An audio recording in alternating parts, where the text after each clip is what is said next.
नदी शापित है या इसके पीछे छुपा है कोई खतरनाक रहस्य। दोस्तों, आज के समय में पूरे विश्व भर में साइंस और टेक्नोलॉजी इतनी ज्यादा बढ़ गई है कि लोग मंगल ग्रह पर बसने की बात करने लगे हैं, लेकिन धरती पर अभी भी कुछ ऐसी चीजें हैं जिनके आगे सब हार मान चुके हैं। दोस्तों, आपने अमेज़न जंगल के बारे में तो सुना ही होगा, जो कि अपने आप में ही एक रहस्य है। ऐसा कहा जाता है कि अमेज़न में इतने रहस्य छिपे हैं जिनमें से केवल 10% रहस्यों का पता चल सका है। ऐसा कहा जाता है कि अमेज़न के जंगलों में कुछ ऐसी जनजातियां हैं जिन्होंने आज तक बाहरी दुनिया से अपना संपर्क नहीं किया है, और अमेज़न के जंगलों के बीच से ही अमेज़न नदी बहती है। अमेज़न नदी पेरू की एंडीज पर्वतमाला से निकलकर पूर्व की तरफ बहती है, जो कि आयतन के हिसाब से विश्व की सबसे बड़ी और लंबाई के हिसाब से नील नदी के बाद दूसरी सबसे बड़ी नदी है। और दुनिया का सबसे बड़ा सांप एनाकोंडा भी अमेज़न नदी में ही पाया जाता है। और ऐसा माना जाता है कि अमेज़न नदी के नीचे एक छुपी हुई जुड़वा नदी है जिसकी चौड़ाई के बारे में आज तक कुछ भी पता नहीं चल सका है। खैर, ये सब तो आप जानते ही होंगे, लेकिन क्या आपको पता है कि इतनी एडवांस साइंस और टेक्नोलॉजी होने के बावजूद भी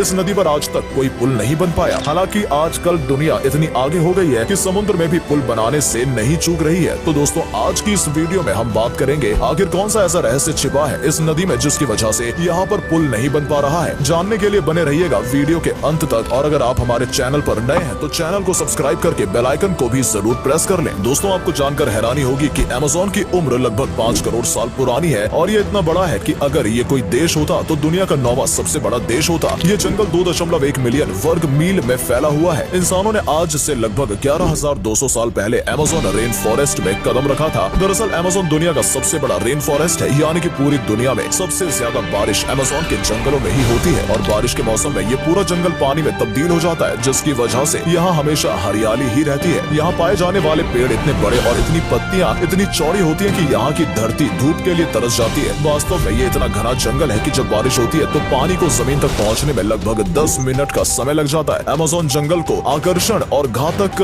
दोनों के रूप में जाना जाता है। आपको जानकर हैरानी होगी कि पृथ्वी पर जितने भी जीव हैं, उसके 1/3 को एक साथ आप अमेज़न के जंगलों में ही देख सकते हैं। यहाँ पर लगभग 40,000 पौधों के और 25 लाख कीड़ों की प्रजातियां पाई जाती हैं। और ये रेन फॉरेस्ट इतना बड़ा है कि इसका एरिया 70 लाख वर्ग किलोमीटर में फैला हुआ है, जो कि हमारे भारत देश के कुल क्षेत्रफल से भी ज्यादा है। और ये कहना गलत नहीं होगा कि अमेज़न रेन फॉरेस्ट जानवरों के लिए सबसे बड़ा प्राकृतिक आवास है। अमेज़न को धरती का फेफड़ा भी कहा जाता है, क्योंकि दुनिया को 20% ऑक्सीजन इन्हीं जंगलों से मिलती है। ये लगातार कार्बन डाइऑक्साइड अवशोषित करता है और ऑक्सीजन वायुमंडल में छोड़ता है, और इन्हीं जंगलों के बीच से अमेज़न नदी बहती है। इसकी 1100 से भी अधिक सहायक नदियां हैं, जिनमें से 17 नदियों की लंबाई 1500 किलोमीटर से भी अधिक है, और इनमें करीब 3000 से भी ज्यादा मछलियों की प्रजातियां पाई जाती हैं। यहाँ इलेक्ट्रिक ईल नाम की एक मछली पाई जाती है जो 8000 वोल्ट की बिजली पैदा करती है। यही नहीं, पिराना जैसी मांस खाने वाली मछलियां भी यहाँ मिलती है। ये ब्राजील, पेरू, बोलिविया, कोलंबिया तथा इक्वाडोर से होकर बहती हैं और अटलांटिक महासागर में जाकर मिलती हैं। दुनिया भर में जाने वाला मीठा पानी में 20% पानी अमेज़न से ही आता है। अमेज़न के किनारों पर 9 देश बसे हुए हैं, जिनकी जनसंख्या लगभग 3 करोड़ तक है। ये देश Brazil, Bolivia, Peru, Ecuador, Colombia, Venezuela, Guyana, French Guiana और सूरीनामा है। इनमें 1/3 हिस्सा ब्राजील का है। सब जानते हैं कि कुल 2 जगहों को आपस में जोड़कर उनके बीच में संतुलन बनाने का काम करते हैं। और इस साइंस टेक्नोलॉजी की दुनिया में जहाँ बड़े से बड़े पहाड़ों को काटकर पुल और सड़कें बनाई जाती हैं, और समुद्रों में भी बड़े बड़े पुल बने दिखाई देते हैं जिनके बारे में हम कल्पना भी नहीं कर सकते, वहाँ इस नदी पर अब तक कोई पुल क्यों नहीं बन पाया है। इस 6400 किलोमीटर लंबी नदी पर कोई भी पुल न होना हैरत में डाल देता है। लेकिन सवाल ये है कि क्या अमेज़न नदी पर पुल बन पाना संभव भी है या नहीं। तो दोस्तों, अमेज़न नदी पर पुल बनाने में ढेर सारी चुनौतियां हैं, जिसमें सबसे पहली चुनौती है यहाँ का मौसम। दरअसल शुष्क मौसम में नदी बस 3 मील की ही होती है, लेकिन वहीं बरसात के मौसम आते ही नदी का पानी 30 फीट तक बढ़ जाता है, और जो 3 मील की क्रॉसिंग होती है वो 30 मील की हो जाती है। अब आपके दिमाग में ख्याल आ रहा होगा कि अरे बरसात में तो सारी नदियां डूब जाती हैं, फिर भी पुल तो बने हुए हैं, तो यहाँ क्यों नहीं। तो दरअसल अमेज़न नदी में एक दिक्कत है कि जब यहाँ पर बरसात का मौसम आता है तो अंदाजा लगाना मुश्किल होता है कि नदी का कौन सा किनारा डूबेगा और कौन सा बचेगा। और मान लीजिए पुल बना भी दिया जाए, और अगर बारिश की वजह से पुल के दोनों किनारे डूब जाए तो इस पुल का बनाने का क्या फायदा। इसके अलावा अमेज़न में कब मौसम बदल जाए और कब बारिश हो जाए, इसका भी कोई निश्चित समय नहीं होता। दूसरी वजह है इस नदी के किनारे की मिट्टी जो बहुत ही ज्यादा नर्म है, और तीसरी वजह है पानी वाली घास। लेकिन इन सब चुनौतियों का भी सामना किया जा सकता है, लेकिन फिर भी अमेज़न नदी पर पुल क्यों नहीं है, इसके पीछे एक और दिलचस्प वजह है। दरअसल अमेज़न नदी पर कोई पुल इसलिए नहीं है क्योंकि यहाँ पुल की जरूरत ही नहीं है। अमेज़न नदी ज्यादातर ऐसी जगहों से होकर गुजरती है जहाँ पर जनसंख्या ही नहीं है, या फिर ना के बराबर है, और जो जनसंख्या इन किनारों पर रहती है उनके लिए ये नदी ही उनका मार्ग है। और ये लोग कार या अन्य वाहनों के बजाय बोट और फेरी से सफर करते हैं, और जैसा कि हमने बताया कि अमेज़न नदी के किनारे की मिट्टी इतनी ज्यादा नरम है कि इस पर पुल बनाने के लिए अच्छा खासा खर्च आएगा और ऐसे में ज्यादा जरूरत नहीं होने की वजह से ये पुल नहीं बनाया जाता। फिर भी ऐसा नहीं है कि यहाँ कभी कोई ब्रिज नहीं बना। अमेज़न की एक सहायक नदी निग्रो पर 2010 में यहाँ 2 माइल्स लंबा एक केबल ब्रिज बना था जो ब्राजील के मनाउस इंडुर्बा शहर को जोड़ता है। ये पुल अमेज़न के मेन रीजन में नहीं था, पर फिर भी पर्यावरणवादियों के लिए ये पुल निराशा का कारण बना था और ऐसा भी माना जाता है कि अगर यहाँ पर पुल बनते हैं तो यहाँ पर विकास तो पहुँचेगा, लेकिन इसके साथ प्रदूषण भी पहुँचेगा। मानव का आवागमन यहाँ होने लगेगा तो यहाँ रहने वाले जीवों का अस्तित्व संकट में आ जाएगा। और सिर्फ इतना ही नहीं, एक बार जब मानव सभ्यता ने पूरी तरह से यहाँ प्रवेश कर लिया तो वो लोग जंगलों को काटेंगे और अगर ऐसा होता है तो मानव जीवन भी खतरे में आ जाएगा, क्योंकि जैसा कि हम जानते हैं कि 20% ऑक्सीजन हमें इन्हीं जंगलों से मिलती है, जो कि निश्चित रूप से प्रभावित होगी। और अमेज़न नदी का पानी काफी साफ सुथरा है और अगर यहाँ पुल बनता भी है तो बाकी नदियों की तरह ये नदी भी प्रदूषित हो जाएगी। और आजकल जिस तरह से जलवायु परिवर्तन हो रहा है, ये पूरी दुनिया के लिए परेशानी बना हुआ है और अगर ऐसे में मानव जाति का रुख अमेज़न के जंगलों की तरफ हो गया तो स्थिति बहुत ही ज्यादा भयानक हो सकती है, क्योंकि इंसान अपने निजी स्वार्थ के लिए किस हद तक गिर सकता है ये शायद आपको बताने की जरूरत नहीं है। दोस्तों, यही कारण होगा जिसकी वजह से आज तक अमेज़न नदी पर कोई भी पुल नहीं बना है। तो इस बारे में आपका क्या मानना है? क्या भविष्य में अमेज़न नदी पर कोई पुल बनना चाहिए या नहीं? कमेंट करके हमें जरूर बताइएगा और वीडियो पसंद आई हो तो वीडियो को लाइक और चैनल को सब्सक्राइब जरूर कीजिएगा। धन्यवाद।